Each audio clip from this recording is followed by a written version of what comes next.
Welcome everybody to the After Dark Show. I'm Don Rogers. I'm really excited tonight to have my guest on. I've talked to him a couple of other times on other shows, and this is his first time on the After Dark Show. He is an author, he's an intuitive, he's an energy worker, and he's a multidimensional tarot reader. And we're going to get into some really cool stuff tonight, and I just want to thank him for coming on. My guest tonight is Mr. Matthew Mournian. Boom. Greetings, sir. How's it going? Thank you for having me.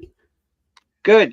I'm so happy you're here. I just always find our conversations like just very engaging. Like you have a way of explaining things that just really clicks with my way of thinking. Like when you, this is kind of private, but right after my gallbladder operation, Matt graciously offered me some energy work.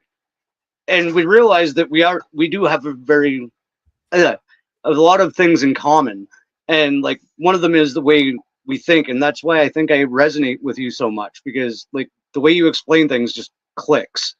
Thanks, man. I sincerely appreciate that. How are you? How have you been feeling after all that? Now that I guess you're, without the gallbladder, you look like you're doing a lot better. Physically, you look better. Even when I saw you, I don't know how long ago that was. Weeks. I don't know. Could it have been a month? I don't know. Yeah. Time is weird, but yeah, like you look like you're doing good. How you feeling?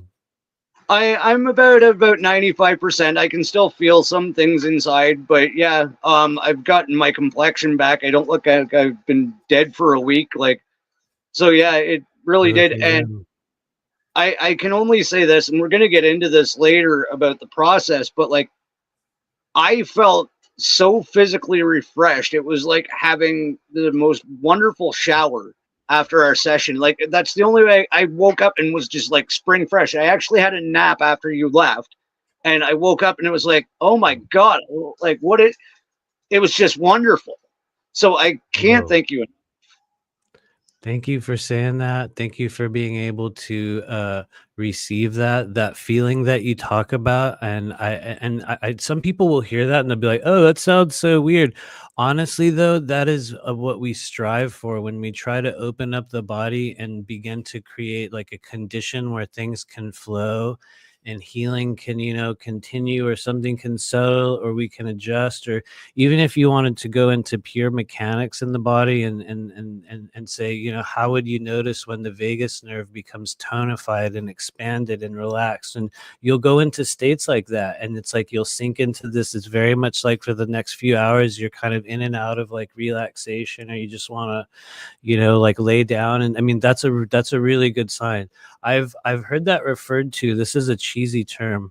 I don't use it, but it'll give people a little bit of an example. I've heard it referred to as a Golden Gate experience, in which people will be brought to a state in which the gateways within the body will open naturally, and you sink it effortlessly into this sort of like trance-like state in which you kind of move through dreams and scenes in the body, and afterward, you're just like, oh, okay.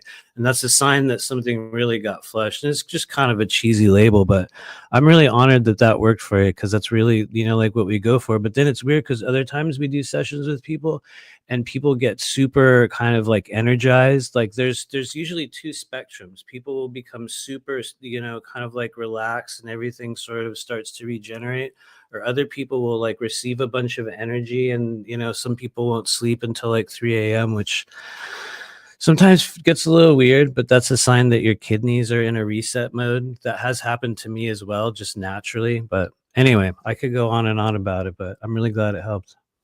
No, it was wonderful, and thank you.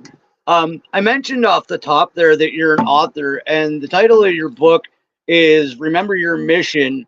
What if you're not crazy? Maybe you're just psychic. Totally. Do you want to go into that a little bit first? I haven't been in the financial place to grab it yet, but do you want to? I could probably just send you in. Yeah. I Do you want to definitely let will. everybody know what that's about? Yeah, Because yeah. This is it for those out there that may be finding it. And this is the reason why I always show this whenever I do a live. I don't have a street team of star seeds and a bunch of people on all kinds of websites pumping my work. You know what I mean? I'm ignored by most of the conferences and most of the big people, which I think is good. That's how it's supposed to be. And so I always take the opportunity to mention it. But yeah, it is essentially the story by which I kind of came about the situation that I'm in right now. And one of the things I've learned over the past few years is, I kind of have a bit of a different story than a lot of other people. I came about the work that I'm doing right now seemingly by accident. When we look into the details, it was no accident whatsoever. I mean, it was like going to happen, and it happened, and like here we are. But I think it's useful for people who are trying to understand themselves from the perspective of being maybe that misfit weirdo their entire life that got all these signals from the world and received all these kind of internal cues, and maybe they never had a system through which to understand it. Or maybe nobody ever taught them, you might actually have an ability. It doesn't mean you're necessarily crazy. It also doesn't mean we're not crazy, which is the funnest part about it. Sometimes we have to be, but I don't know. It's just kind of the story about how I got started. And I would like to think the second half of the book is just a little bit of kind of um a little bit of an entry point into, like, once you realize that you're not crazy, like now I realize, okay, maybe there is something different about me. And kind of the funny thing is that anyone who finds the book will instantly realize that it's like a thing that finds you. You know what I mean? And so it finds you for the purpose of illustrating a certain thing in your life. And anyway, so it's like once you realize you're not crazy, then you're like, what do you do after that? And there's just a few steps and things that honestly is kind of like the system that I live by. It's like a ultra simplified version of that. But anyway, I'll talk on about it forever and ever. Yeah. you just sort of mentioned there, like what really brought you online, and I was going to ask you, like, I know, like everybody at nauseum has heard my awakening story because it happened on Rob's show, which is where I first saw you. That's All kind of right. a Yeah. neat. Yeah. Um, but what was the real catalyst for your spiritual awakening, or what brought your attention to this side of reality? Wow. I think that the first time I ever realized that there was something like another world, or there was maybe we'll call it extraterrestrial in nature, because when I look at the heart of what I do, not to put a label on it, because I think it's a very dangerous thing now, like everyone, wants to put a label on the kind of thing they do. But the reality is, the energy work that I do came through what I understand to be an extraterrestrial experience. But I think in looking back, the origin point of that on my physical timeline came from my maternal grandfather, who worked at the Los Alamos laboratories in New Mexico, I believe in the mid 1970s. And he wasn't one of those guys that worked on spacecraft. He didn't work on, you know what I mean? He wasn't at like Area 51. It wasn't like that type of stuff. They were working with other just kind of like defense related things. And I don't even think it was super top secret, but apparently it was said that he was working on a type of space age glue that they were going to use to put together parts on like space shuttles or something in the future. And he was just helping to formulate this glue. And who knows? I don't, no one knows, because most of the people in my family are dead that actually do. So it's like, it's a mystery that's gone. But he would travel to New Mexico for like 2 weeks at a time and just be gone. And then he would drive back to California. And during that period of his life, he started to have experiences along the road where he would get taken by things. And I remember hearing those stories as a kid, and somehow I knew as a little kid that I was like, yeah, I know, I know. And it was one of those funny stories that families tell, like, Grandpa's going to tell a story of this. But I could tell even as a kid, for him, it wasn't the story. For him, it was like, and then he would always leave afterward, and I'd be like, okay.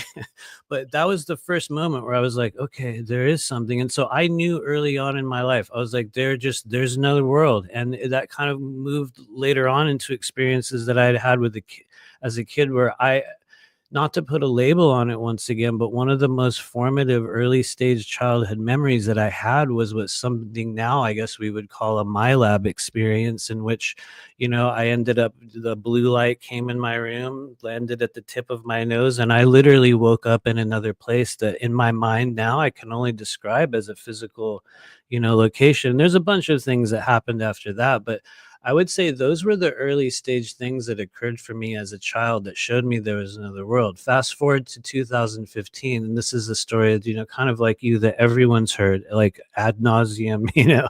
But honestly, I was working as just kind of a mental health care case manager, worker, group therapist guy with veterans in Southern California.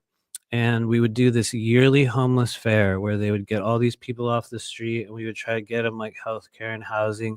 And I was just one of the guys that was working there, you know, just doing my thing. And it's such a cheesy story, but it was literally 90 degrees out, and I was walking around and I was over this job. I was on like 7 different medications all at the same time. It's funny because I was talking about this with my wife earlier, but I was literally 50 pounds more than I weigh right now. 50 straight up, like 55 actually. I was just so toxic, and all I wanted to do was sit down. And I sat down at a tent where these older women were doing energy work. And this lady just put her hands on my head, and literally from that moment, it sounds cheesy. That's the cheesy part. But you know, this woman put her hands on my head for about, you know, 5 minutes, and she was like, "There you go, here, okay." And from that moment forward, my life was different forevermore. It was like a switch turned on.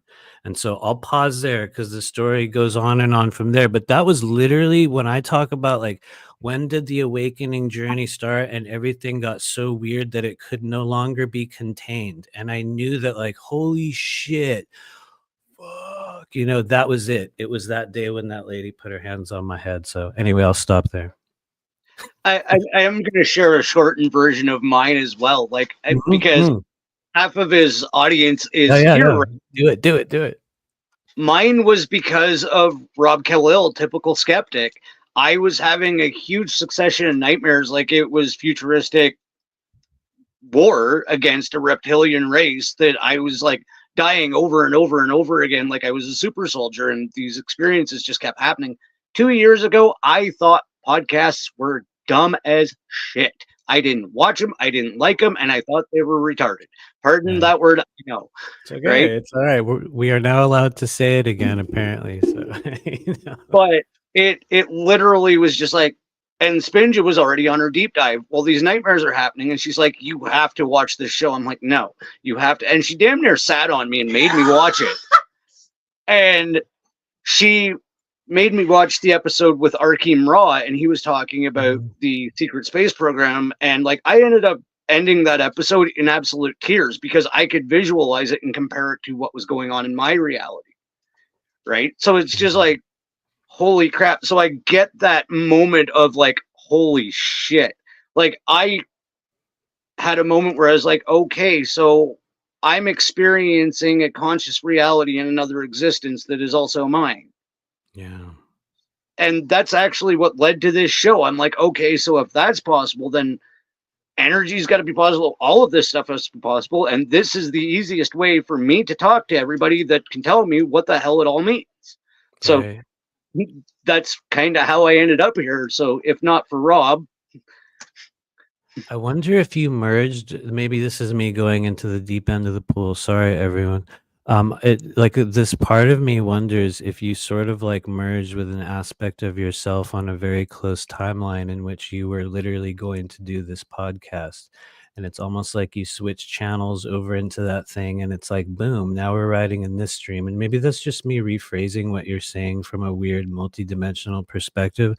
But the reason why I'm saying that is because I think in the future, when we get to learn like what were the mechanics behind what was happening with many of us on Earth through what we would call the awakening process, I think that one of the things we'll notice is that we were stepping in and out of versions of reality over and over and over again. And sometimes we didn't know. Well, most of the time we didn't know. Sometimes we knew it.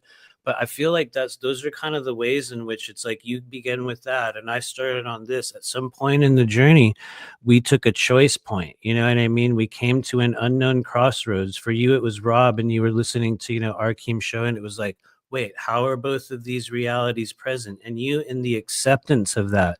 And maybe this is just me doing a weird analysis of what you're saying, so I understand it. But it's almost like you within the acceptance of realizing that that's an actual other reality, we start to shift over, we change lanes into this other one. And I don't know, maybe I'm trying to, like, what's the word? Intellectualize something. So I'll stop, but I don't know. Maybe that makes sense. What do you think? I Maybe think not. that is very true, and it's actually Probably something not. I've been kind of messing around with, because like I have Karen Holton taught me a term, and it's one I've kind of stuck to. She calls them transdimensional experiences. I barely dream anymore. That works. I I sh- this body shuts off and I wake up somewhere else, and it's just as real as here. I have just as many interactions. Sometimes it's an hour, sometimes it's a day, sometimes it's months, right? And there's actually, when I wake back up here, times where I have to be like, okay, I'm dawn, right? I'm dawn. I'm going to be Yeah. dawn now. Not, and then it fades away just like a dream, but I was there for, and I can have full recall of them.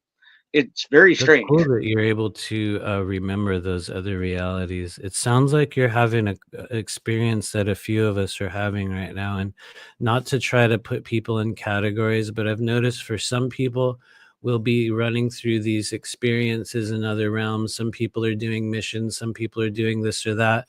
And some people are literally waking up in another life in another body. And I know that it's funny because Rob and I have talked about that's another thing that happens to me as well. It's interesting to know that you have that, but very much it's like a daily thing. It's like we go to sleep in this body, we wake up in another one. And I don't mean like cloning center style. I mean like it's another world. And just like you're saying, I'm like going through some weird experience.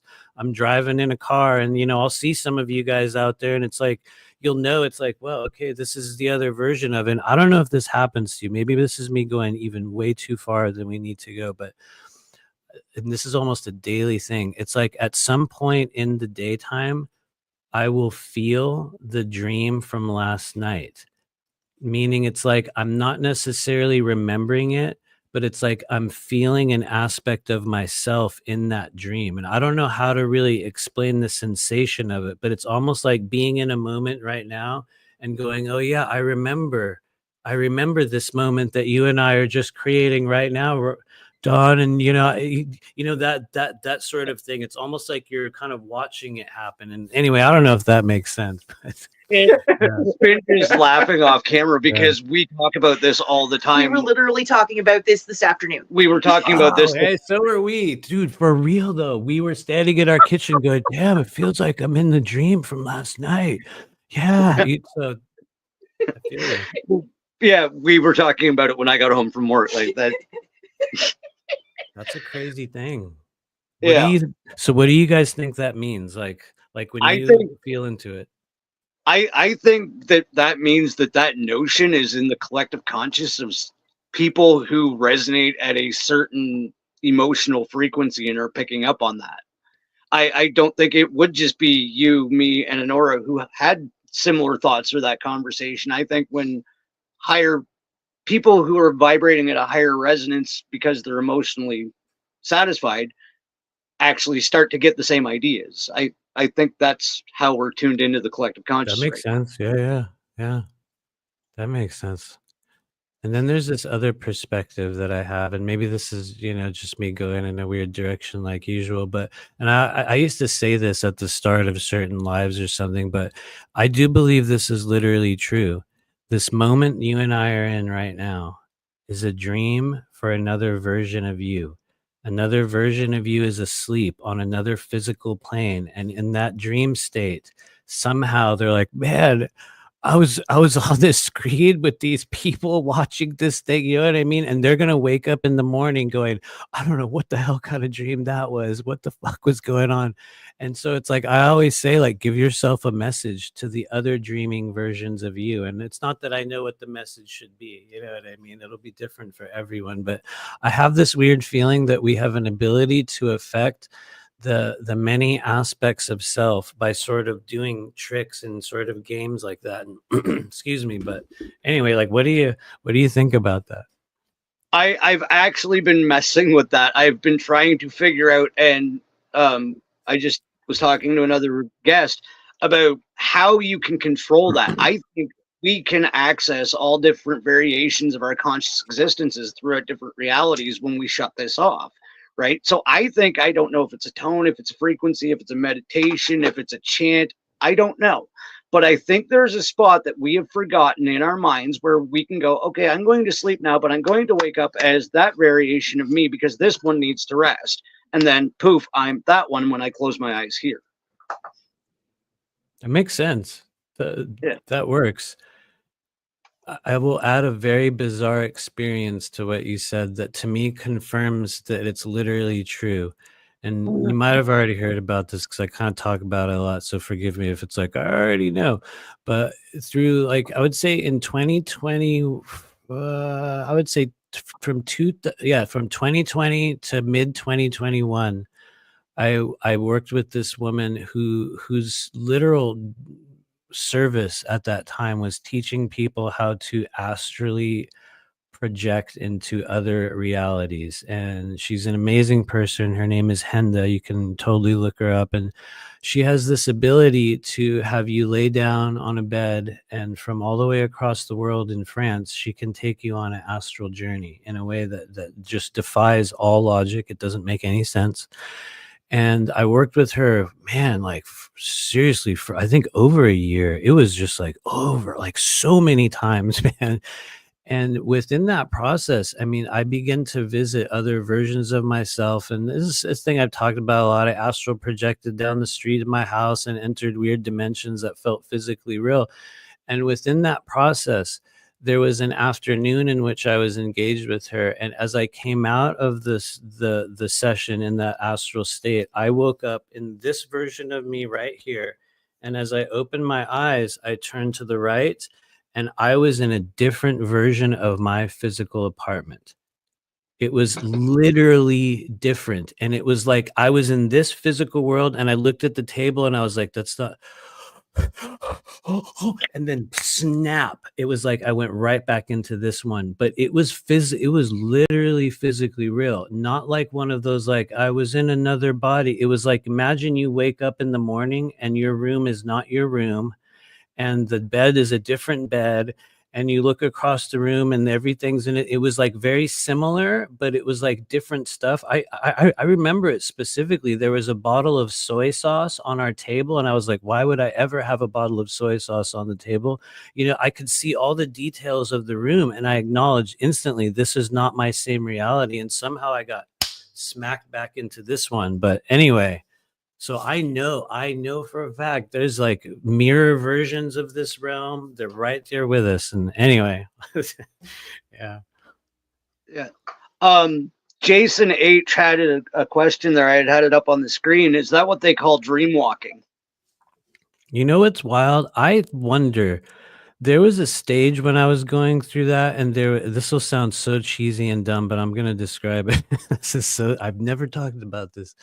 There was a time in which we were working together when I was working with Hendon. It's funny that you call it dream walking, because at that stage of my life, I would like go crazy places in dreams.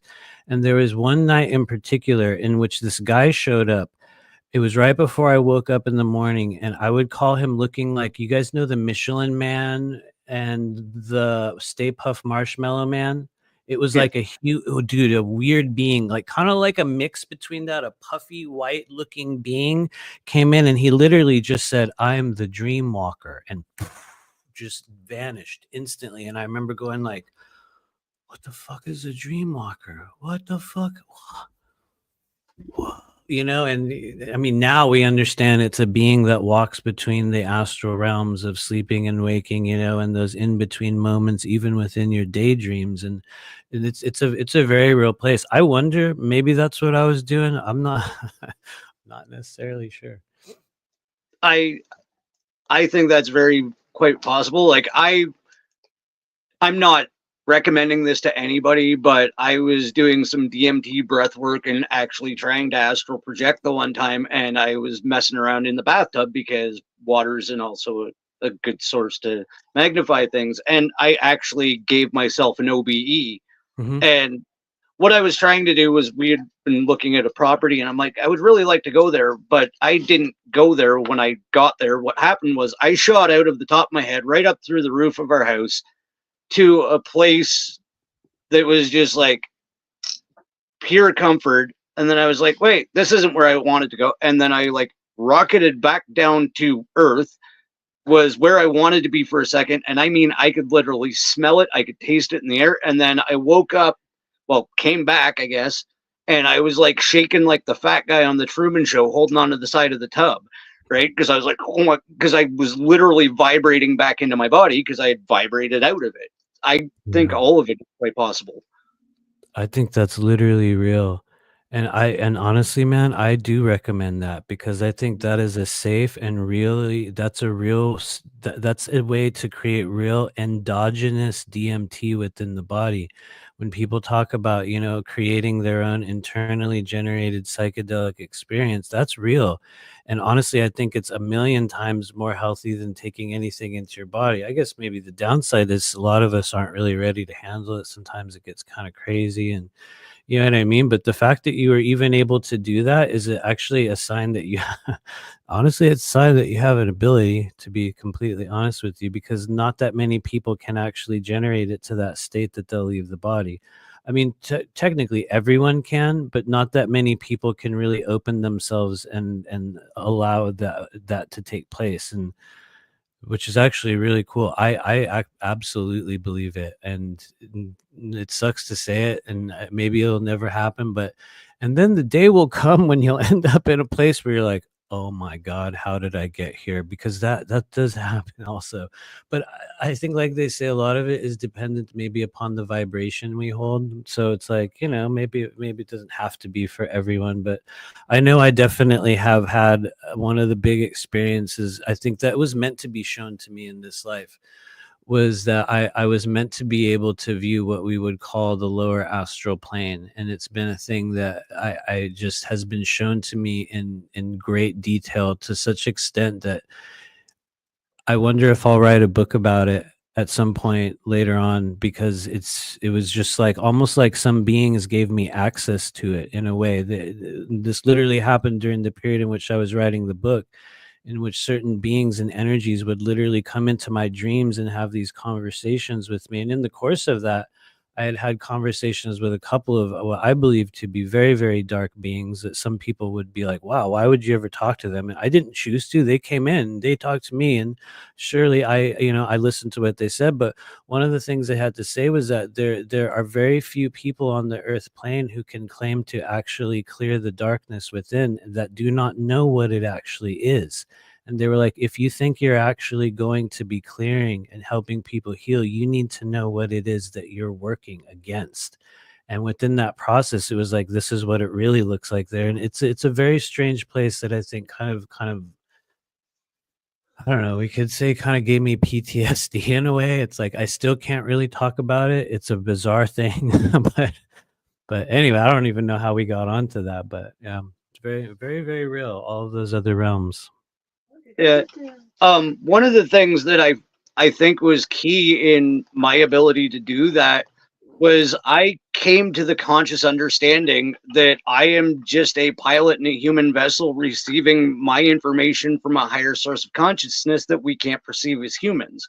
So when I figured that out, I was like, okay, then that means then this thing can travel. Like I can go in and out of this vessel because I go other places in my sleep. I've had multiple NDEs as well, and I've been other places. I had, like I said, my OBE. I'm like, okay, so you can get out of this and you can do it safely as long as you accept the fact that you're a source of consciousness. You're not actually this. Yeah. That makes a lot of sense. I think that was something, and this might be a weird way to reply to that comment, But that reminds me very much of an experience that I had during that time in which we were actively astral projecting. And I believe that I was taken to a place in which I got to watch the creation of planets, or the formation of planets, or what we would even call realms. And it was very much, it's almost like a station or a place. And there was this large cross section in which they would sort of pour elements and kind of energies into this molten mass, and they would form it around it.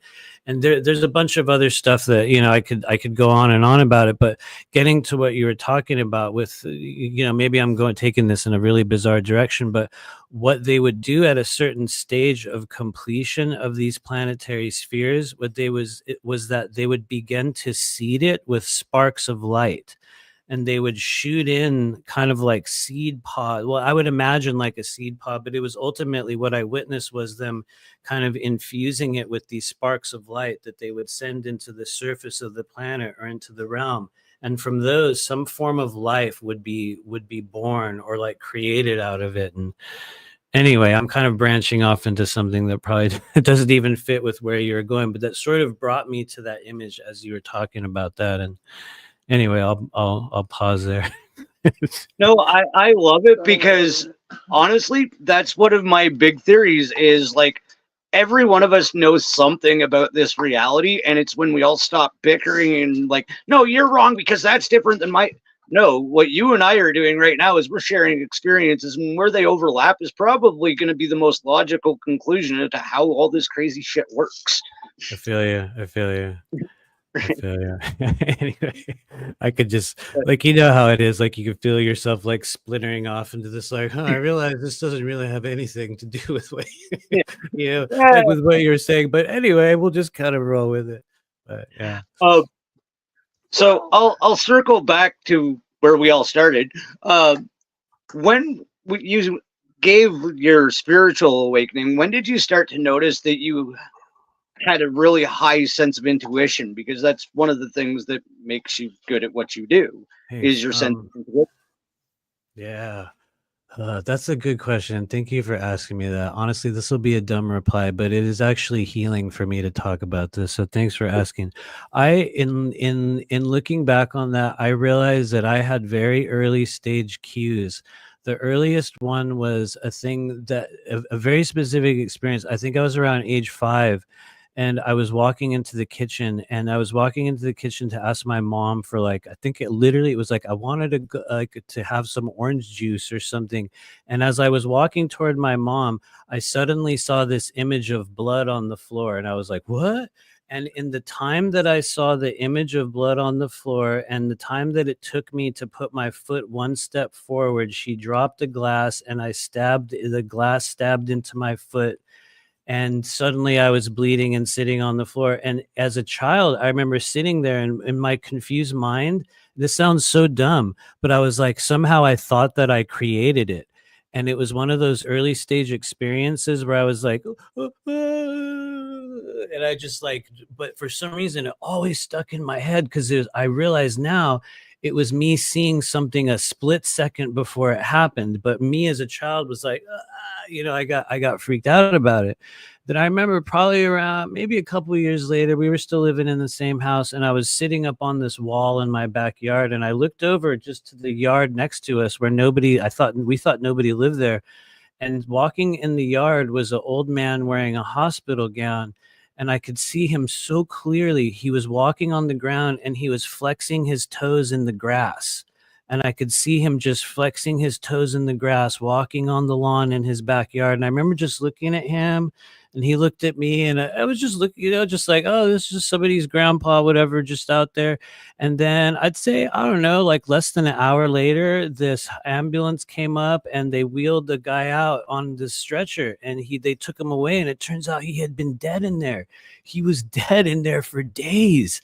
And I remember going like, huh? Oh, I just saw him. He was right there just walking on the back, in the backyard. And I realized now that I was seeing, it was maybe, I assumed that it was his ghost, you know what I mean? But so I had some signs early on, but just going forward, I think I realized that it got probably real, that it was turning into something right around that period in 2015, because it took me from 2015 to literally summer of 2017 to stabilize after that initial awakening period. Like I was falling out of my body. I was drifting into other worlds. There was beings showing up in my life. And within that journey, I think was when I realized like, okay, there's something more going on here. And anyway, I'm probably over answering like crazy, but that's sort of where it started. No, you answered that beautifully, and everybody's loving this Thanks. side of you because like it's a deep share, and I appreciate you bringing it out. Like it's weird to go there sometimes. So Yeah. thank you. You had mentioned earlier, and this is kind of off topic. It's just something I scribbled down. No, please. Yeah, I'm gonna go for it. About your MyLab experience and where my brain, gotta love ADD, put it together is, do you think that your MyLab experience and your grandpa's job were in any way related? I do. I absolutely do. I absolutely believe they're related. And the fun part about it is I have absolutely no proof whatsoever. And not to be like lame about it, but I desire to have none and I desire to prove it to no one. It's just the thing that I feel. And honestly, that's why I haven't been one of those people that's out there going, I'm a mile. You'll never hear me saying this or like pumping it on any show going, I was taken to this and they did this thing to me and I'm therefore cooler than you because I'm more traumatized than you. You know what I mean? It's like I don't play that game. It's just one part of my human experience, but I believe they're definitely related. And one of the things that I have been shown within the journey and the work that I've done since then was that it's absolutely a factor within my DNA. Part of it has to do with being Native American because I'm Zuni and Apache, and I know that especially the Zuni have a very, very deep connection with a number of star races. And that was the thing that I just grew up knowing it. We did not live at the Zuni Pueblo. We weren't registered with it. You know, my grandparents left there early on. So, you know what I mean? They weren't like officially part of their tribe anymore. But that was the nationality and the ethnicity that I grew up under, was having that understanding. And so anyway, I'm probably branching off into some other stuff. But I think they were definitely related. I want to. You can, Selena. You can find it. It's on Spotify. I'll tell you. You can search for "Goodbye Blue Monday," and the funny thing is, you will find like 5 or 6 "Goodbye Blue Mondays." There's many bands with that name now. We were one of the first ones, and so what I will do is I'll let you get to discover which one of the Goodbye Blue Mondays we are. You'll find it and you'll know, but there's too many of them, so you'll be like, what? That can't be it, because some of them are horrible. I would say we're not that good either, but anyway. I was gonna offer to post the link, but I think I like your way better. That sounds fun. Yeah, I think a scavenger hunt is more. Just find it. I feel like it's very dated now. We're like very dated. Our music would be so cringe now. You'd be like, oh yeah, that was very 2003. Yeah. You know what I mean? Like in a non-marketable sense. But no, honestly, there's we had a few good songs, I guess. I guess technically we got to do some stuff on the MTV at the time, and some videos and shit like that, but there's no money in any of that. It was just, it was. I did not know that about you. Oh yeah, totally. I think we have there's like 4, I think there's 4 albums out. I think at the time by the time we stopped, we had done like I would say 7 several. Yeah, I'd say 7 tours. I'd done a number of other bands where we toured all over the country. I think it was meant to be a stage for me that went up until Saturn came up into my life at age 30. It was like that was my life until boom, age 30, and it was like nope, over.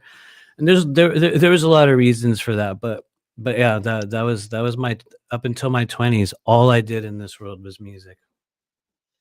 I'm going to let the squirrel take over here then. I actually just did a show last week about frequency in music as a weapon.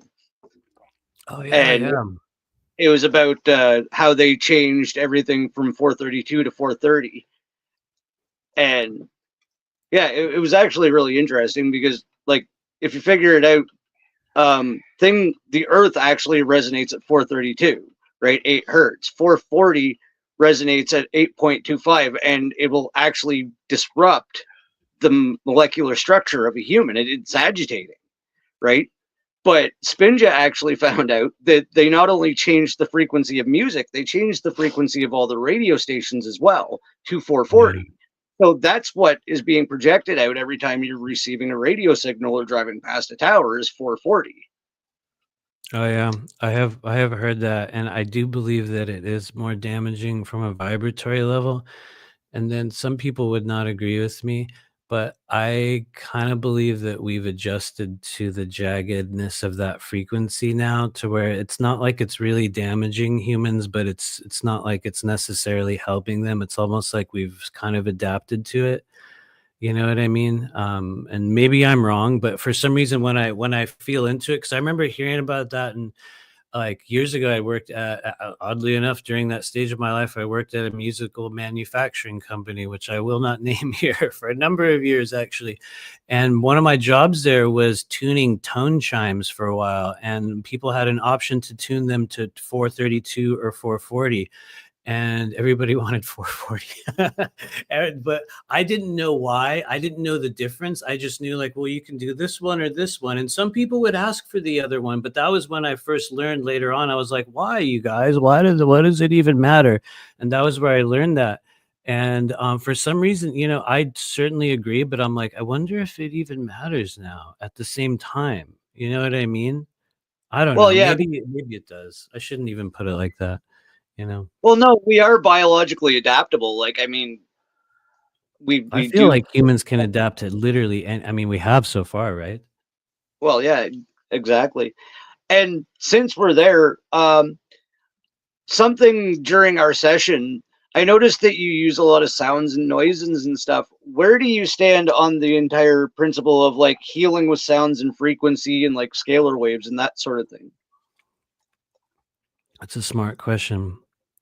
What I was shown early on when I picked up the modality that we use in the sessions was that it was a form of scalar technology. And at the time, I did not know what scalar technology was. I didn't know what it meant. I didn't know, never heard the word, and which is cool because looking back, I'm like, wow, that's a sign that what they told me was true, because I didn't even know what that word was. And I learned about it from some weird voice in my head, which some people would cringe at that statement alone. But I believe that the human body has an ability, excuse me, to create a literal scalar wave frequency within the self that has an ability to penetrate and work with any object. I know this sounds crazy, within space and time, and what that means is that the true essence of scalar technology reaches far outside of what we would call the physicality of third density. And that's one of the reasons why it's an energy that's been very healing to the human body right now, because it's by nature connected to non-physical energies in a way that other vibrations of the earth plane aren't necessarily. And there's a lot more than scalar stuff. It's just one of the ones that most of us humans are grabbing onto right now, and rightfully so, because it's helping to regenerate and restructure some of the elements of our DNA. It has a great effect over the harmony of the cellular structure in the body. It can help us regenerate our organs. It can do crazy things. And so one of the things that I was shown when I was given this modality was that one of the things that we're doing with the voice is actually creating that scalar wave frequency. And so in the beginnings, when I used to do sessions, like I would say the first maybe 2 years of doing what I do, I did not have capsule phrases.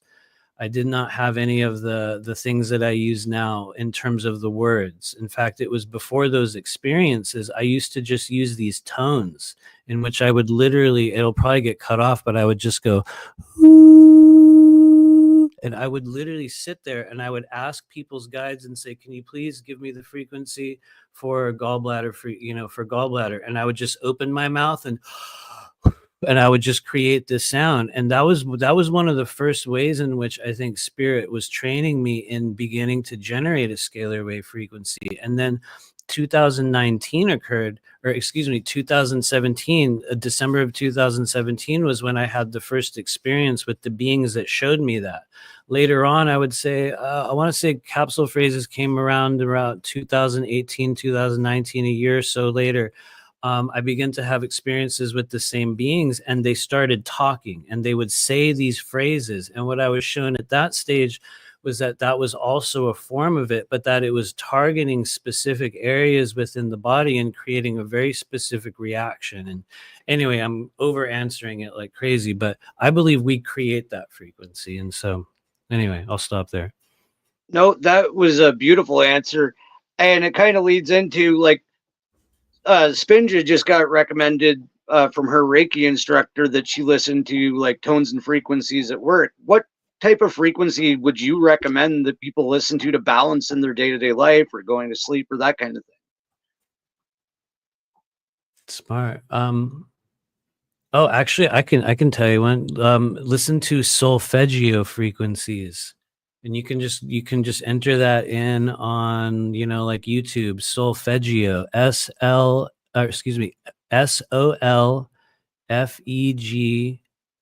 SOLFEGGIO, solfeggio.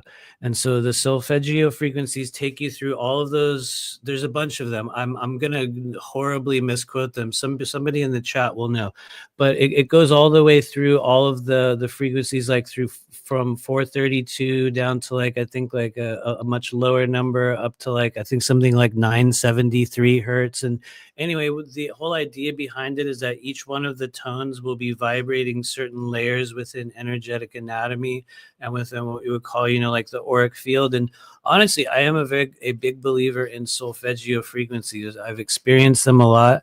I think they can greatly aid some people. Other people have said that listening to solfeggio stuff will kind of, make them feel uneasy. And I think that's possible. I think it's possible. Some people feel very grounded by it, but I don't know. I'd say give it a shot, I actually am going to look that up. I wrote it down here. Oh, here's another one. Sorry, let me just tell you one other one. There is a meditation that I used to do when I first started doing this stuff. It's funny. I don't know if I've ever talked about this. I might have talked about this on a live. I probably have, but there was a meditation that I used to do right after I started this awakening journey. I went back and I met with those women that did that energy work, and I actually just kind of hung out with their group for like a year straight. And they were the first ones that ever taught me how to do energy work. And what happened was they would do this meditation in these weekly groups. And you guys can look this up if you ever want to listen to it. It's very Indian, very, very Eastern. It's all in Sanskrit, but this is a very legitimately healing thing that you can listen to. It's called Chakra Dhyana.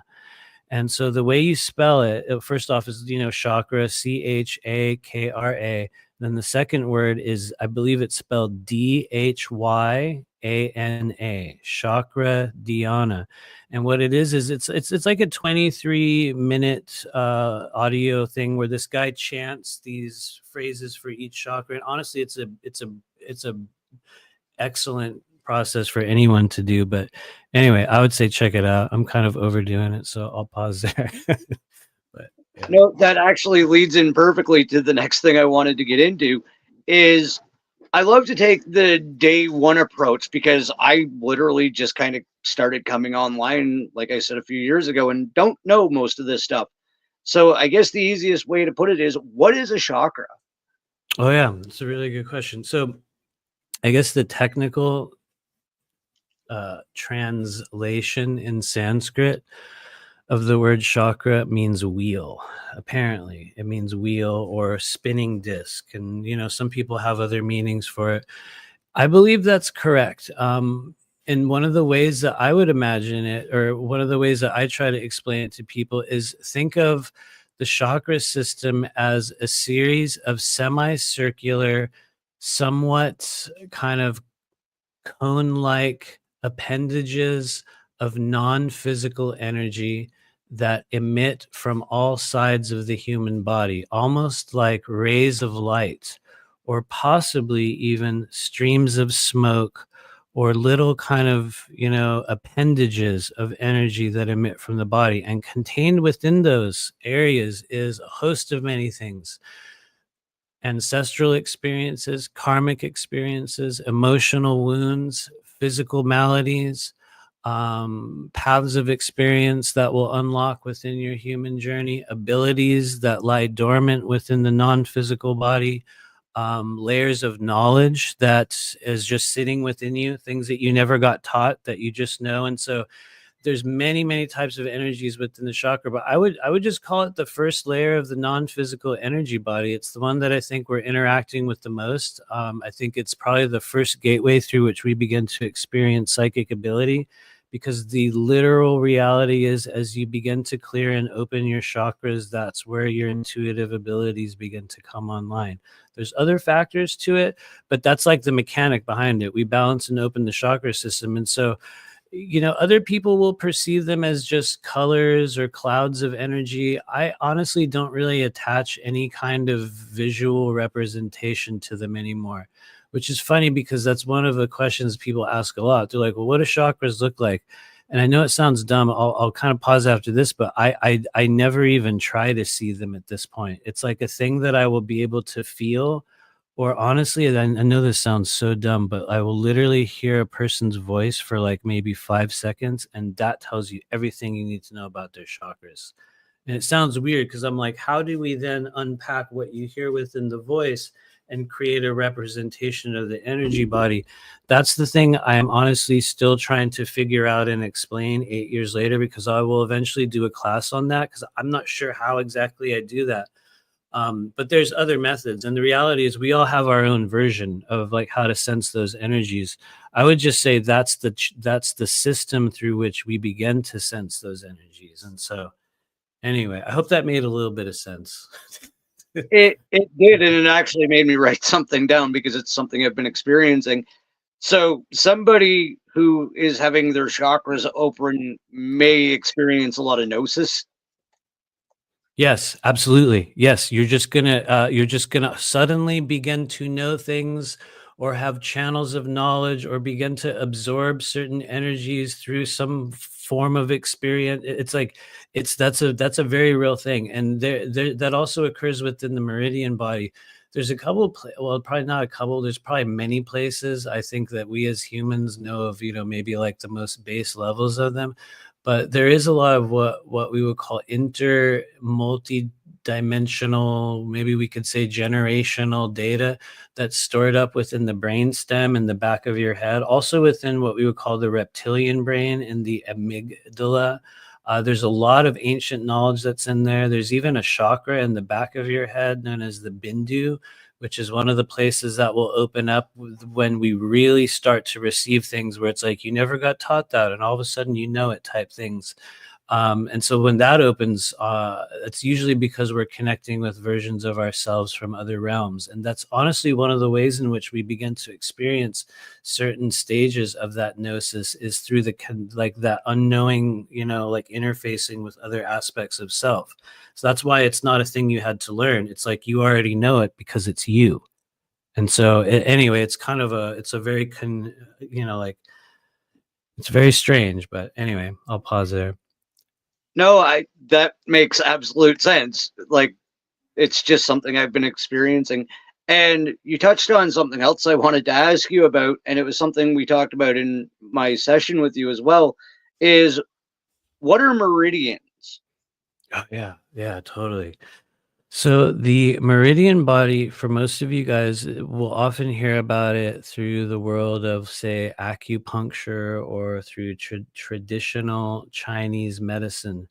For those that don't know, the meridian body is made up of 20 channels, 12 primary, and what some call 8 extraordinary, or, there's a couple other terms they use that have just a little bit of different functions than the 12 primary. But we have heart, lungs, liver, spleen, large intestine, small intestine, gallbladder. We have a triple warmer. That's a fun one. We have one for the majority of the systems within the body, and some that exist outside of them. And I would say you can imagine the meridian body very much like the circuitry of human consciousness when it comes to the physical realm. You can think of the chakra body like the gateways that we move through within the self during the human experience. So those are two very different things, right? We have gateways then we have like circuitry, like when you open up, like like an appliance, and you see all the wires and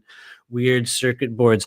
You can think of your meridian body like that part of your astral self, or the non-physical body. And I believe that for those of us that are learning to do energy work, and I've said this a million times, so for some people it's kind of cringe, but um, when you begin to understand and work within the meridian body, you will go to a completely different level of understanding of intuitive energy and how to work with non-physical things, and even within the realm of spirit. And I think that is because the meridians give us much more immediate access to what we would call the version of you in the physical realm. And I think they lend themselves on a much greater level to physical healing, changing state of mind, creating much more profound change in a shorter period of time.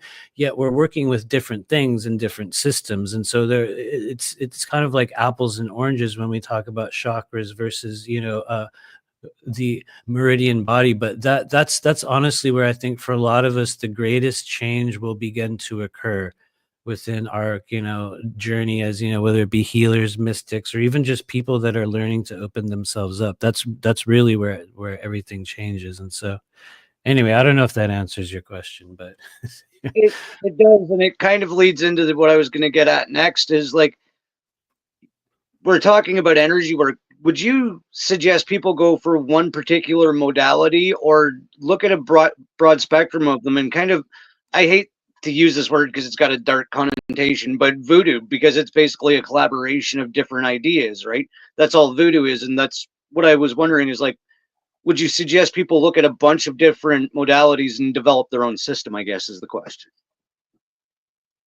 I'm a big advocate of starting out with something like a Reiki class or a Reiki practice, because I think that gives people that are starting out doing energy work a solid established modality through which they can begin to develop their sensitivity to non-physical energy and begin to work with chakras in a way that offers a little bit more of there's a little bit more of a dogma behind it. There's more of a procedure behind it. It's well established. There's many schools of it. I think practices like that give us a really, really good starting point. And the truth is, I actually started with Reiki too. Some people know I didn't actually finish it. I think because just for me personally, I did not have a good Reiki teacher, and they were very power oriented, and I think it turned me off from it. But there's so many people that do amazingly beautiful, life-changing Reiki healing work. I think I just, in starting out in my experience, I got kind of a hard-edged version of it that made me go like, yeah, I mean, yes, yeah, really cool, but maybe I'll look over here. But I think that's how it needed to be for me, because what I've noticed is, for people who really end up taking upon the path of becoming a true energetic practitioner, and I don't mean healer, because while that is a rightful term, I believe anyone that really does this work will realize very shortly that the reality is you're not healing anyone ever. Literally at any point in the journey is the healer. They're not healing anyone. It's like you are the person who comes into their life and says, I'm going to hold the door open for you while your spirit and your higher self and everyone, all your guides, go in there and do the work. And that's really, I mean, not to make it seem lesser, not to play the humility game, but after doing it for 8 years straight and literally thousands of people, I look back and I'm like, honestly, you guys, it's like, in the end, I just opened the door and it's like, okay, here we go, and they just start doing a thing. And so ultimately what we find is that people that make this work, yes, they'll pick up a few established modalities. I say take as many classes as you can, work with as many different healers as you can afford to work with, sample everything, try everyone's modality. And when the time comes, take a little bit of each person, take a little bit of me, a little bit of that person, a little bit of this one, a little bit of so-and-so. And I say this so much, it's like a cheesy phrase, but take a little bit of everybody, squish it together, flip it around, put your name on it and go, this is my version. Boom. People who do that are the ones that make it and make this a profession. and even using that word like a like a job is kind of a bad thing to do, I would say, because honestly, I think whenever we come into this with the idea that you're going to make it a business, I hate to say this, I shouldn't say this, but it's the reality, because people come to me all day from all this. Maybe this sounds bad, but I'm being real. People come to me from all over the world now saying, how come my energetic practice is not working?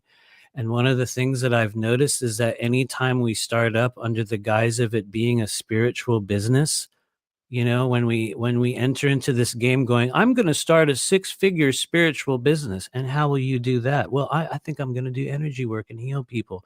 When we walk into it from that perspective, that's one of the number one reasons why it doesn't really work for people. It has to be this whole other thing. And so that's why I say the people that make it try all these things and they end up forging their own path out of it. And what's crazy is, and I'll pause after this, I know I'm going on and on here. The crazy thing about it is that comes with the most risk and the most uncertainty.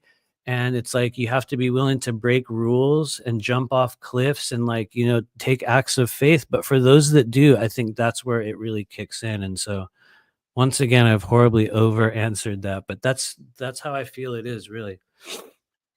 Your over answering is exactly why I love our conversations, because it explains it. I'm not shy about this. I am a grade 10 dropout. I have an understanding of a lot of things, but sometimes I need things put that in point form. Like, that's why I enjoy our Oh, conversations. thank you. I also dropped out of everything as well. You and I are not that different. I mean, I did finish high school and I went to college for a little bit, but I didn't even finish that, dude. Like eventually, and I literally talk about this in the book. When I went to go get work in the mental health field, this is real, you guys. I literally just created a fake college thing on Photoshop and brought it to an interview. I created like a degree, like looking at images on Google, and brought one into this person. Was like, here I am, I'm licensed to do this work. Now, the cool thing is I actually did do one program that got me one certificate, one license number. So I was halfway real, but everything else was faked. It was like I faked it until I made it. So, you know what I mean? I know how it is, man. I like that. You actually touched on something as well, as like, you just kind of opened the door with these, and that brought me to remembering something. Dan Armstrong, you might know him. He's been on Rob's show a couple of times as well. He has done healing session or energy sessions for me and Spinja as well. And one of the things he says is like, it's great, it's refreshing, it'll help, but you have to do the work. Like, Yeah, that's good. It's like, great, I'm cleared, and then you go back to doing the same shit. Yeah, You're gonna feel like shit again. that's a very, very important statement. You will struggle with that as people that do this work. And I'm going to be really, really real about it. That is a thing. That's an issue. It is very common. Well, I'll just be totally real. I've talked to a couple people this week, and people will come into your life and they will say, here's every single problem I've ever had, and I would like you to take care of it all in 1 hour and 15 minutes. And it's like, okay. And it's like we will come into this with these kind of big expectations, and many times we can move a lot of energy, but like he was saying, afterward, when we're really creating a form of change, yes, there's an energetic aspect, but then there's like this physical aspect, and that's the most common thing, is that it's like we jump back into the dirty water from which we just cleansed ourselves of over and over and over again. And what's crazy is I do it as well. Like every single one of us will do it in some way. It's literally real. It's like every person, whether you do this work or you're driving trucks, it has no bearing. It's like you will eventually do it.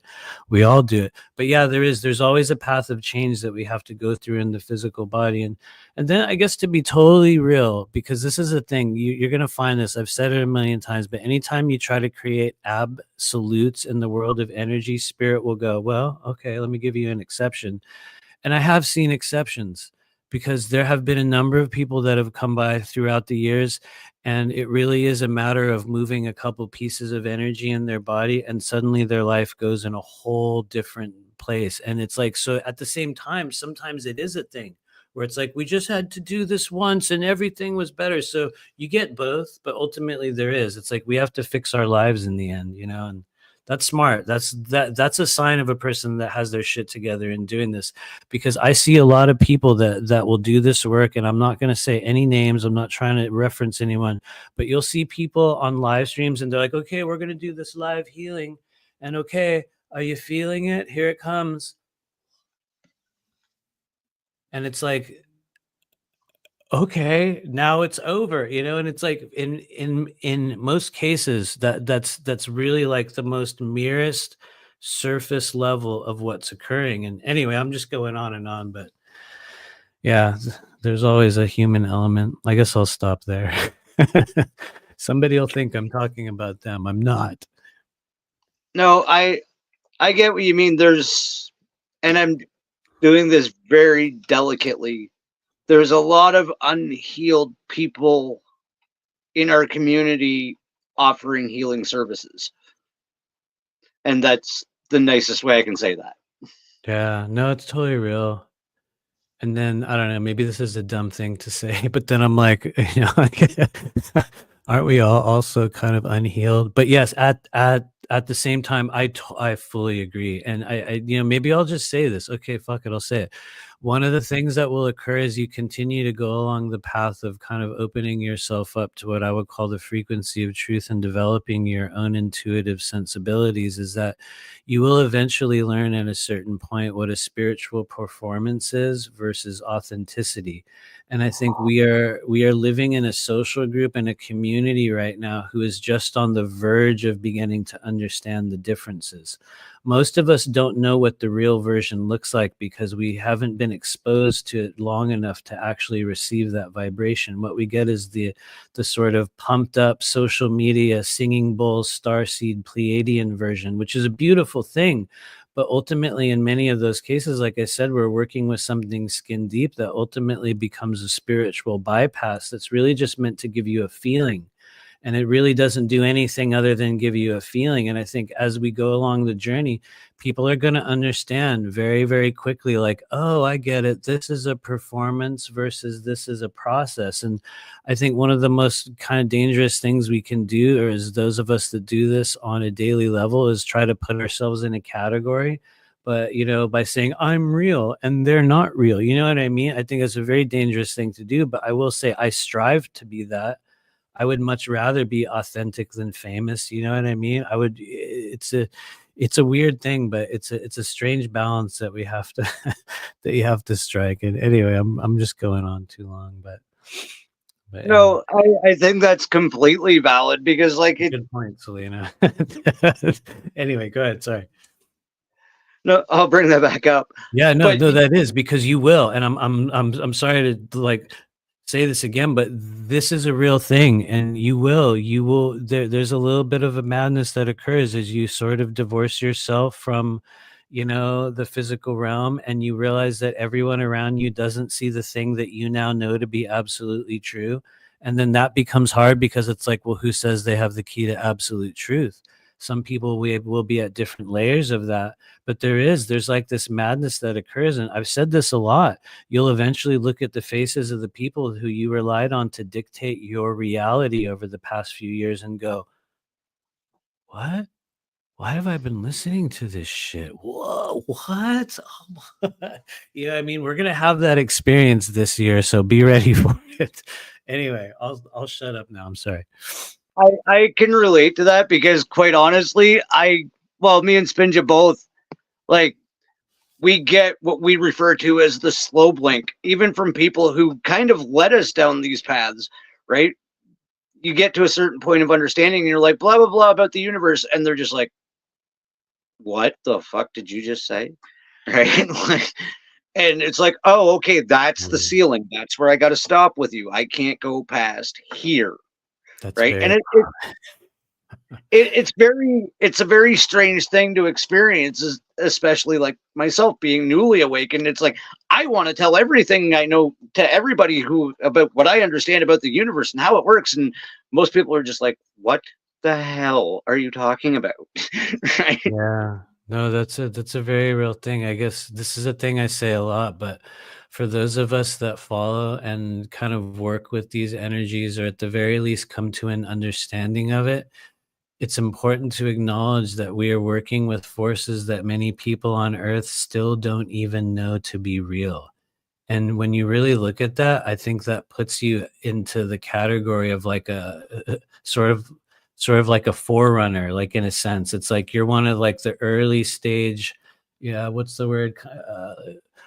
I can't even say it, but anyway, you know what I mean? Like you're one of the early stage, you know, like forerunners of that. And I think it's very hard to hold that. It's like very hard to hold on to it because you'll see all these cracks in the world and all these people, and you want to be like, yeah, no. They're never going to be able to receive that. There's been this class that I've been going to lately 4 nights a week. I'm not going to say what it is, but I've been going there literally 4 days a week for almost a month now. And it's like they don't know who I am or what I do, and I genuinely fear the day when they ask, "What is it you actually do?" Because I definitely live in the part of the country where it's like if you go telling people you're a psychic, they're like, you know, it's like this, oh my Lord, you know what I mean, type of thing. And so I'm like, I'm a teacher, know. you know, but it's just a weird thing. It's like you learn to be in the world, but not of it, you know, as they say. But anyway. Yeah. No, you're absolutely right, and you're Aurora's got me laughing because I said clutching the pearls. Right? Oh yeah, totally. My Lord. So I wanted to get into as well, because I've even gotten readings from you on Rob's show. What is multidimensional tarot, and can you explain the process on that as well? Oh, that's a smart question. So first off, I will start by saying there is no one, my personal belief rather, is that there is no one person that can redefine or reinvent the wheel of tarot. It's a silly thing to really do. Because it's a system that is far more ancient than our physical world. That said, I think one of the things that I think you'll notice is that people will kind of personalize or choose to take a certain approach within an established modality. And one of the things that I was shown early on, kind of by the lady that got me started, and really the only real teacher I ever had in this journey, and she just encouraged me to allow something to speak from within me. She showed me that I knew the meanings of the cards without ever having seen the cards. And what her explanations at the time were like, I had to open myself up to something. And what I took from that was, number one, my direct experience was that it was literally true. I never took a class in tarot. I have never read a tarot book. One of the first things she told me when she gave me the first deck of cards that I ever had was throw away the book, and it didn't have the book in the box. So I was like, she had already thrown it away. Oh shit. You know what I mean? So it's like, I didn't even have a book to go by to look at the meanings, you know what I mean? And I had, you know, kind of played around with tarot a little bit, but ultimately what I began to discover very early on in the journey was that it wasn't so much that I was redefining tarot. It's that I think through my own perspective, I began to define a multidimensional viewing process. And so ultimately, multidimensional tarot is what I would call a supplemental offshoot of traditional tarot that gives us an opportunity to view a person's timeline from a multitude of different perspectives, kind of like being able to look at an object or a passage of time from north, south, east, west, above, below, underneath, around. The multidimensionality comes in because what we're doing is looking at a situation or a question or an individual from a multitude of different angles. And so one of those can have to do with the emotional body. One of those will have to do with the mental body. One of those will have to do with the physical body. And the thing that makes it multidimensional is that you can ask a question not only about, say, traditional things like, say, like a relationship. And within the cards that we will pull for that question, we will also identify channels, chakras, organs within your body, and elements of your past, present, and future that may come into play that would have a much greater impact on your situation than just answering the question. So multidimensional tarot really brings it a number of different levels into one moment. And to be totally honest, I don't believe it's that much different from a lot of other people that use tarot. I think it's just the way in which I've learned to personalize it. And I think one of the things that makes the type of tarot reading that I do unique is that I've learned to treat every card like a character in a movie. And for some reason, I've noticed that even in the tarot classes we've done, and I have seen over the years, there's people out there who are using the direct definitions and the direct methods of what we taught in that class, and they're making it work. And I'm like, wow, that's because it literally does work. One day, maybe I'll get to know where it comes from. But I think one of the things that makes it multidimensional is that it's also like we're looking at it from a game board, from the top down. And these are characters on a game board, and they're going around, and they all have tendencies and beliefs and fears and weaknesses and strengths. And so I guess I just kind of have a weird personalization of it, and maybe that's what makes it that. So yeah. No, I love the explanation of it, and it actually leads into like, I was going to ask, do you think it's better to like go by the given, storyline of the deck, or basically use your intuition when doing your readings? And you've answered that fairly lovely. Like, what works for you? I'm not saying that's going to be what works for everybody, but I will be real. I do think that there is a lot of value in learning the traditional meanings. And I say that as a person that didn't really get to learn the traditional meanings. I think that I was blessed from the perspective that after I started reading tarot, I started going back in and looking at things, and I was like, whoa, my God, holy shit, I had it right. What? Oh my God. And so, I had also worked at a store for a couple of years, and I had an opportunity to talk about talk about it with like other readers. And I had been given a lot of feedback. And so like the truth is that since that initial stage, I did have a lot of learning. It's not like I haven't ever picked up, anything from anyone, but I got started purely by just, what we would call the activation of that. And so I think for other people, it's going to be a very different method through which they pick it up. And I think there's a lot of value in learning traditional meanings, but I believe that at the same time, that also can represent an obstacle, because I think there's this thing that happens for people when they really begin using divination, like really begin using it, and it becomes as part of what you do. You will inevitably realize that in any given scenario, some people are going to hate this, you will absolutely create your meanings for every single thing, and it will go completely against everything traditional you've ever been taught.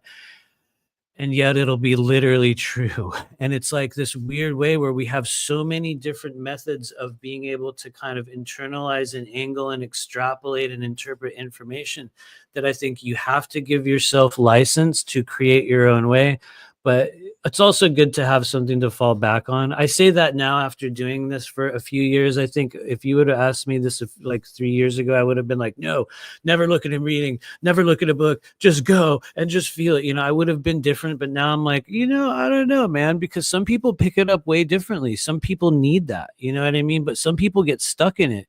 And I think one of the examples you'll see is people that do card reversals, where one card gets turned upside down, which is a traditional thing to do. And anyway, I could go on and on about that. I'll stop there. But you'll see people get stuck in systems that have literally no relevance whatsoever to the process of reading energy. And I think that's where it becomes a hindrance. So anyway, I don't know if that makes sense, but yeah. It does. And it goes into nicely something else I wanted to bring up. I think I asked you this on Rob's show, and you gave the most wonderful explanation of it, and I just wanted to share it again. I had asked you on Rob's show in the chat about why a lot of intuitives look up and to the left when they're receiving information, and you gave the most eloquent explanation of it, and I would just love if you could share it again. I certainly hope that I hope it's similar to the explanation I will give you right now. What I have understood and identified is that each person has certain access points within your auric field through which you will have a natural tendency to connect with spirit. Some of those, I believe, have to do with things like your assemblage point, which is a really big opening in the energy body that hardly anyone talks about. it's contained in your back. And yeah, at times in the human journey, it tends to move upward and to the left. And so I have noticed though that people tend to have this kind of innate sense when they're questioning or connecting with spirit to turn or move in a certain direction. And I know that for me, when I started out in this, I always go in this one direction. And just because what I've identified is that's the opening area for me. And I probably didn't mention this on that recording, but I think honestly one of the reasons why was because I had a really wild event. I think this was in 2017 or 18. I had an out-of-body experience at a retreat in which I encountered some form of a being, and it actually inserted some kind of energy into my left eye. And as a result of that, I noticed that, well, I still have it to this very day, but after that moment, I had like this weird phantom opening in my vision in my left eye. It was a thing that I couldn't really focus on perfectly, but I can still see it to this very day every time I blink my eye. And it freaked me out so bad that I actually went to an eye doctor, and I ended up getting the glasses that I'm wearing now, which are literally broken. But they were like, yeah, there's nothing wrong with your eyes, dude. And that was around the time, I think in 2018, in which I began to really go hard left, like all the way. And I think for me, that's because that's where that portal had opened up. And I think one of the things we notice is that some people have it on the left side, some people have it on the right side, some people have it upward. And I would just say honor that, because oftentimes you'll notice that you will get a stronger signal or a deeper intuitive knowing within your mind's eye when you turn over your shoulder, almost like you were talking to your guides. And I think for a lot of us, that is literally what we're doing. And I know some people have a lot of opinions and ideas about the way spirit guides work. That's a cool thing as well. But for me, I believe it's because a lot of the energy I work with tends to always be right up here. But it does happen when I'm working. Honestly, today I was working with a woman, and it's like everything for her is over here. And so I think sometimes what I've noticed is that based on the person, it'll go in a different direction. And what I think I've noticed over the years is that sometimes that'll be me connecting with my guides versus me connecting with theirs. But what I've also known, I'm sorry to make this so back and forth, is that sometimes people's guides will also come in on my left. And so anyway, I'm making it needlessly like complicated, but I hope that makes sense. It does, and that was the explanation you had given on the show, and like I absolutely love that, because I just picked it up watching Rob's show and watching other readers or whatever. It's like, why do they always do that? And so I just asked the one day, and you gave the best explanation I could possibly That's ask. cool. Yeah. I hope it makes sense to everyone. I'll just add a really weird thing to it really, really quickly. In the law of one, this is funny, and I kind of don't think it's true, but in the law of one, they say that if a person hears that sound on the left side, that's the energy of Orion, or what we would call the so-called negative faction. And if one hears it on the right side, that's the good side. And it's always been funny because I'm like, I guess that means I've been getting the evil version forever. But it's funny because they never tell me anything evil. So I'm like, all right. but there's actually another direction for that. And it's definitely not to the left. But yeah, anyway. So who knows? Who knows? No, I think that's a wonderful explanation. Before we get going, do you want to tell everybody the services you have available, where to get a hold of you, your book, and all that wonderful stuff? And I'm going to put your website in the description, of Oh, course. totally. Yeah. Thanks. So the book is on Amazon for anyone out there that, just wants to learn a little bit more about maybe, your own abilities, or, just to learn even maybe more about my journey, about how we came to this strange state. You can find this on Amazon. It's also in Kindle form. So yeah, please, for anyone that wants to support me, you can get our book. But for those that want to get a reading or do energy work, this is the only type of work that I do in this world. And you can find me at rememberyourmission.com. My wife, Honora, also does the same work. She does readings and energy work in her own way. And we do a monthly group in Patreon called the Blue Flame Collective, where I think that this is our 5th year, and we do a reading group every month where everyone gets a reading.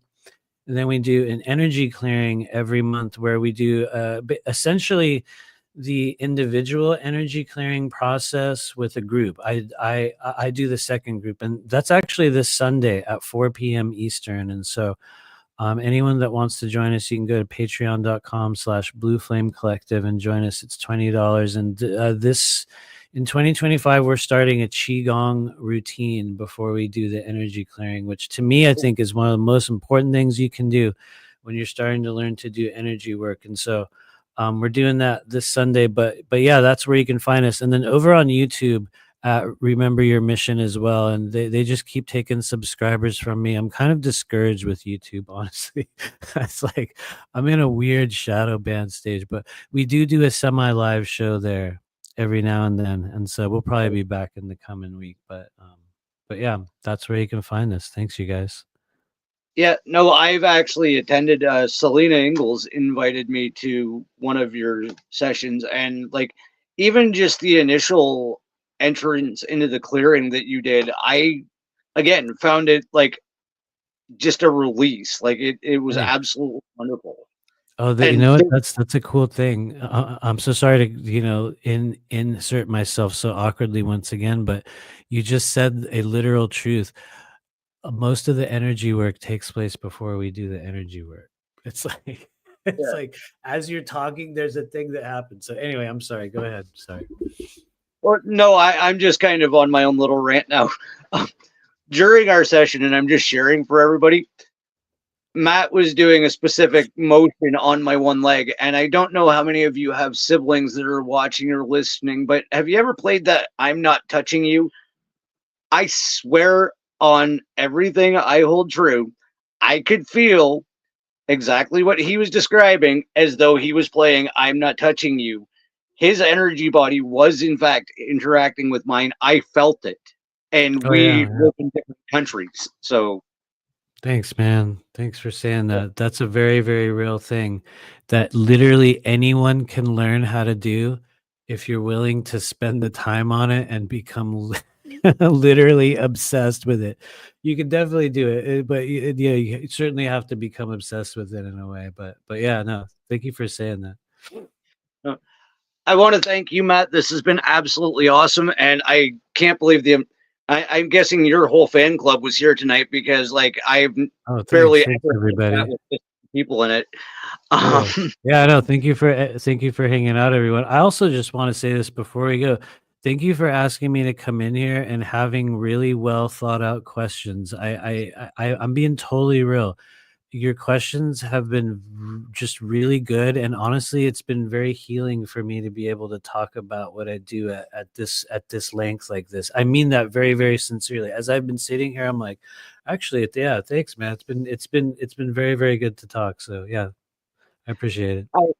I appreciate you answering the whole list of questions I had because, like I said, that's why I even do this show is because I have so many questions. So everybody else probably does too. Yeah, it actually works. I'll just say this publicly. I pray that it just grows, that you get more subs and this takes off. I really do. So if anyone out there has not subscribed to this channel, please do so. And yeah, anyway, thanks for having me, man. I appreciate you. Yes. I want to thank you again and thank everybody in the audience. And if, like I always say, if you can go outside, please do so because it's better than sitting in front of a screen. Thank you. Boom. There we go.